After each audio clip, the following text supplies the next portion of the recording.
दूसरों में कमियां निकालने वाले लोग आमतौर पर अपनी ही असुरक्षा, ईर्ष्या या असंतुष्टि को छिपाने के लिए दूसरों को नीचा दिखाते हैं। ऐसे लोगों का व्यवहार नकारात्मक होता है और वे अक्सर दूसरों के आत्मविश्वास को कमजोर करने की कोशिश करते हैं। यहाँ उनकी मनोवैज्ञानिक विशेषताएं और व्यवहार के पैटर्न बताए गए हैं। असुरक्षा की भावना से ग्रस्त, वे खुद को दूसरों से तुलना करते हैं और अपनी कमियों को छिपाने के लिए दूसरों की आलोचना करते हैं। उदाहरण के तौर पर, कोई व्यक्ति अपने करियर में असंतुष्ट है, इसलिए वह दूसरों की सफलता को किस्मत या झूठी बताकर नीचा दिखाता है।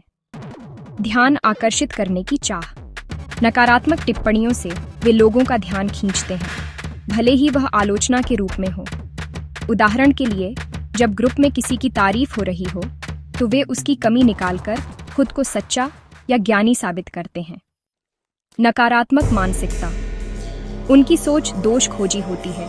वे हर चीज में बुराई ढूंढते हैं, चाहे वह व्यक्ति हो या स्थिति।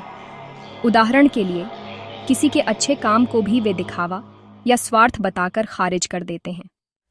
दूसरों से ईर्ष्या, ये लोग अक्सर उन लोगों की आलोचना करते हैं जो उनसे बेहतर स्थिति में होते हैं। उदाहरण के लिए, अगर कोई सहकर्मी प्रमोशन पा ले तो वे कहेंगे, यह तो चापलूसी से आगे बढ़ा है। आलोचना को सच्चाई बताना भी एक पैटर्न है। वे मानते हैं कि वे कड़वी सच्चाई बता रहे हैं, जबकि असल में वे अपमानजनक या अनावश्यक टिप्पणी कर रहे होते हैं। उदाहरण के लिए, मैं तुम्हारी भलाई के लिए कह रहा हूं, कहकर वे ताने मारते हैं। अब सवाल है, ऐसे लोगों से कैसे निपटें? पहला, उन्हें इग्नोर करें, यानी उनकी नकारात्मकता को अपने मन पर हावी ना होने दें। दूसरा, हंसकर टाल दें, जैसे आपकी राय दिलचस्प है, कहकर बात बदल दें। तीसरा, अगर बहुत ज्यादा हो जाए तो सीधे कहें, मैं आपकी आलोचना से सहमत नहीं, कृपया मेरे बारे में ऐसी टिप्पणी न करें। और चौथा, खुद को सकारात्मक लोगों से घेरें, जो आपको प्रोत्साहित करें, न कि नीचा दिखाएं। ध्यान रखें, दूसरों में कमियां निकालना उनकी कमजोरी है, आपकी नहीं। स्वस्थ आलोचना और नकारात्मक आलोचना में फर्क है।